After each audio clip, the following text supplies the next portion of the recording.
Hello friends, இன்றைக்கி நம்ம என்ன பார்க்க போகிறோன்னா தேர்ஸ்டே லன்ச் ரெசிபி மாங்காய் சாம்பார் எப்படி பண்ணலான்னு பார்க்கலாமா. துவரம் பருப்பை நல்லா வாஷ் பண்ணிவிட்டு கொஞ்சமாக தண்ணி ஊற்றி மஞ்சத்தூள் அண்ட் பெருங்காயம் போட்டு நம்ம வேக வச்சு எடுத்துக்கலாம். இப்போ மாங்காவை இந்த மாதிரி கட் பண்ணி எடுத்துக்கோங்க. இப்போ கொஞ்சமாக எண்ணெய் விட்டு எண்ணெய் சூடானதுக்கப்புறமா வெங்காயம் அண்டு தக்காளி இதை நல்லா வதக்கிக்கோங்க.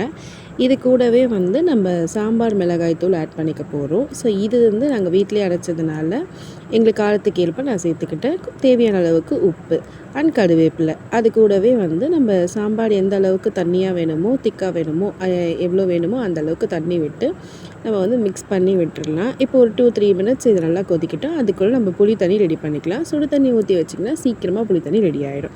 இப்போ பார்த்திங்கன்னா நம்ம சாம்பார் நல்லா கொதிக்க ஆரம்பிச்சிட்டா இதில் நம்ம கட் பண்ணி வச்ச மாங்காவை சேர்த்துக்க போகிறோம். ஸோ நம்ம லாஸ்ட்டாக தான் சேர்த்துக்க போகிறோம். ரொம்ப நல்ல மாங்காவாக இருந்துச்சுன்னா கரைஞ்சிரும். ஸோ அதனால தான் நான் லாஸ்ட்டாக சேர்த்துருக்கேன். இப்போ இதில் நம்ம துவரம்பருப்பு வேக வச்சுருந்தோம்ல அதை இதில் ஆட் பண்ணிக்கலாம். ஸோ இதை நல்லா மிக்ஸ் பண்ணி விட்டுருங்க. இன்னும் ஒரு 2 மினிட்ஸ் கொதிச்சாலே போதும். நம்ம மாங்காய் சாம்பார் ரெடி ஆகிடும். அதுக்கு முன்னாடி நம்ம கொஞ்சமாக புளி தண்ணி விட்டுக்கணும். ஸோ இந்த மாங்காய் சாம்பாருக்கு புளி தண்ணி விடணுமான்னு கேட்டிங்கன்னா புளிப்பு அதிகமாக வேணுன்றவங்க விட்டுக்கலாம், அப்படி இல்லைன்னா வேண்டாம். இப்போ மணத்தக்காளி அண்டு சுண்டைக்காய் வத்தலை நம்ம வறுத்து சேர்த்துக்கலாம். அது கூடவே கொஞ்சமாக கருவேப்பிலையும் வறுத்துக்கலாம். இதே மாதிரி நீங்களும் ட்ரை பண்ணி பாருங்கள். செம்ம டேஸ்ட்டாக ஃப்ளேவராக சூப்பராக இருக்கும். ஸோ நீங்கள் ட்ரை பண்ணி பார்த்துட்டு கமெண்ட் பண்ணுங்கள் அண்ட் லைக் பண்ணுங்கள், ஷேர் பண்ணுங்கள், சப்ஸ்கிரைப் பண்ணுங்கள். டாடா பாய்.